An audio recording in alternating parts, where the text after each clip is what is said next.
So why can't you lose weight? This is a question that unfortunately, but fortunately, I can't give a general answer to. Which is why the best thing I do as a coach is to ask you lots of questions to get you to become aware of what's been holding you back, and even more important, the possible solutions that are going to serve you best through the process of sculpting your best body. And I always find it fascinating whenever I'm asking my clients these questions. There are some similarities among them, but there are way more differences. Even among the members of the Lose Fat, Get Jacked inner circle, some of them have been sharing their successes recently, and what they discovered was holding them back is different from each other, and definitely the solutions that they found that are going to serve each of them best are different from each other. And what I want you to realize here is that I'm not providing them with the answers. I just keep asking them more and more questions, and they discover the answers for themselves. The answers, the best answers, the answers that are going to serve you best and really allow you to not only achieve your physique goals, your goals of thriving in all aspects of life, but you're going to be able to maintain your results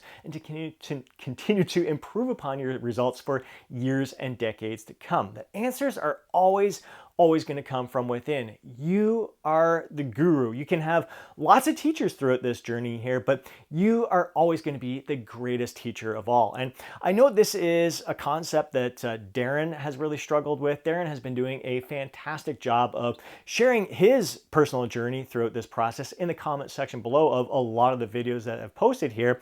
Darren has lost a great deal of weight there, but he's been struggling. Like once he gets to 188 pounds, he always seems to gain about 12 pounds and get himself back up around the 200-pound mark, then cut back down to 188 and really struggle to stick there. He bounces back up to around the 200-pound mark, and he struggles with this idea that he should know what the issues are, and he doesn't believe that the answers are going to come from within because he doesn't know what to do to take his physique to the next level there. And he also struggles with the idea of knowing what thriving should feel like to him personally there. So because Darren has done such a great job of sharing his journey in the comment section down below a lot of my videos there, I am well aware, like I'm asking him lots of questions all the time whenever he does experience some of these plateaus. Like I know one of the reasons he hit a plateau before is because he was really good during the week and then he'd lose it on the weekend. Just be a little let loose on the weekend and those calories add up and basically wiping out the progress that he was experiencing during the week. And I also know that once he got to 188 pounds, there's one point where he went on a vacation and intentionally knew that he was not going to track calories. He was going to let loose. And that's when he gained weight and shot back up to around 200, maybe 202 pounds there. And another time, I think it might have been Passover or something, another holiday season where again, he was around that 188 and then boom, back up he went there. So when you ask lots of questions like this, you realize, okay, like there's nothing. It's not like I'm going to say, all right, Darren, once you get to 188 pounds, you got to flip the switch here. What you're going to do is switch to intermittent fasting or keto or paleo or whatever, any kind of fad diet, or maybe you got to do this type of exercise. That's going to help take you to that next level there without knowing like anything about you there. I can't tell you what's going to break through. I got to ask you lots of questions, see what's going on, and then we make some adjustments from there.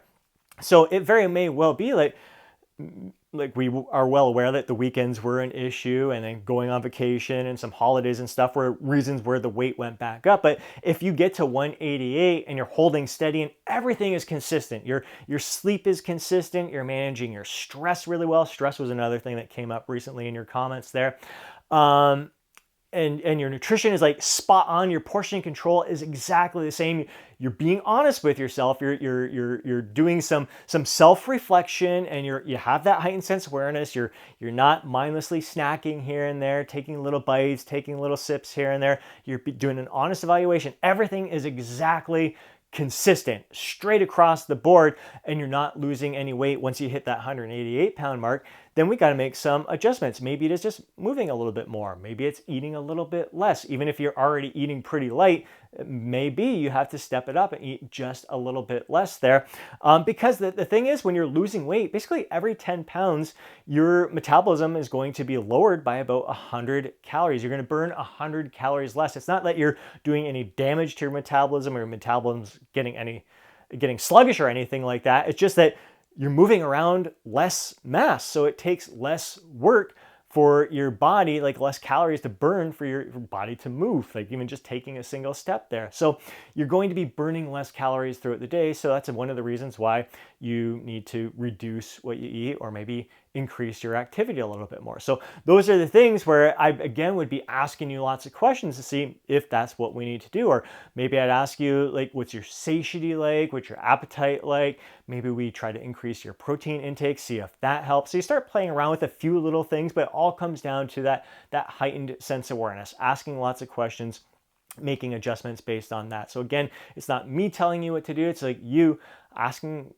answering a lot of these questions yourself based on what's been going on in your life. And I've had to do this myself. When I struggled to lose 50 pounds of fat, I had to really do an honest audit of what was going on, because I'd find that I'd be really good for a few days and then fall off the wagon, really good for a few days and fall off the wagon. I'm like, why do I keep sabotaging myself here? Why can't I lose this weight? Why is it such a struggle? I know I have all the answers in my head, like what to do diet-wise and exercise-wise. Like, it's been my area of study for years and years and years. Why can't I lose this weight like a lot of my clients are here? And really had to become aware of, like, okay, I was taking an all or nothing approach. I was trying to be like 100% whole natural nutrient rich foods for a few days, and then I'd open up the cupboards and I'd see a box of cookies in there. And it could be very easy to say, God damn it, like, why does my family have to have these temptations in the house? And why do they have to have cookies? Don't they know I'm trying to lose weight here? Can't they be supportive of me and just either hide the cookies or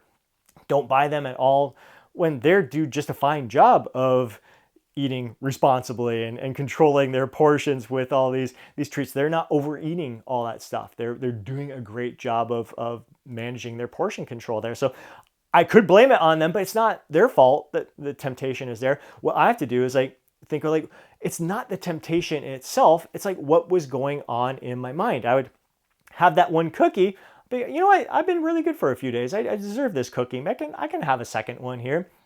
You know what? I deserve a third cookie there.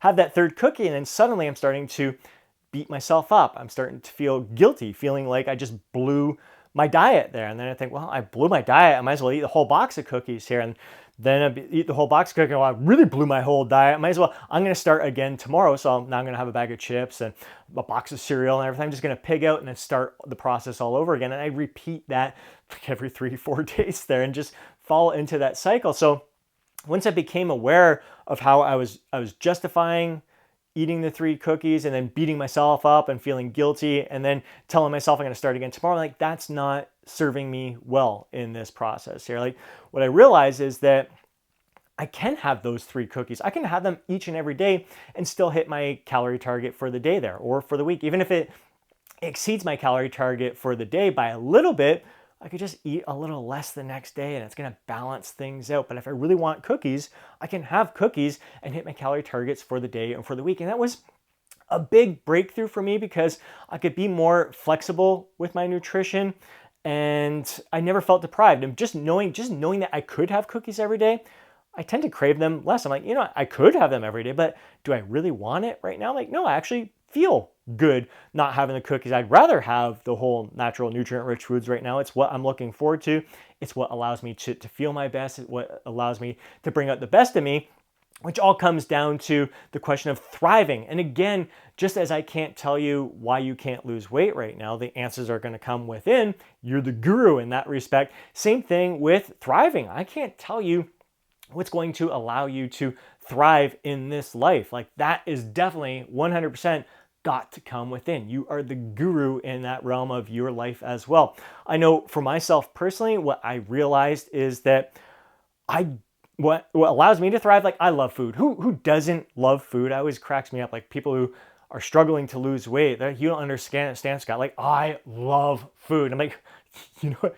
I love food. I love dining out. I love the experience. What I have learned to do to get the most out of it, what allows me to thrive, is to really take my time chewing, to really truly savor every bite, to just taste the flavor, that the magic that went into the creation that the chef made there. I just really let it dance on my tongue there. Like, I thrive from that experience, and I thrive from eating it to the point of satisfaction. First of all, like, taking my time chewing and really savoring every bite, I become aware of my satiety cues a lot better than when I'm like rushing through it and scarfing down the food, just eating it for the sake of eating it. They're like, I'm actually tasting it and taking my time. So I don't, I tend to know, like, all right, that's enough. I'm good right there. But also recognizing that when I overeat, when I eat beyond that point of satisfaction, it doesn't bring any greater joy to my life. It doesn't allow me to thrive. If anything, it starts to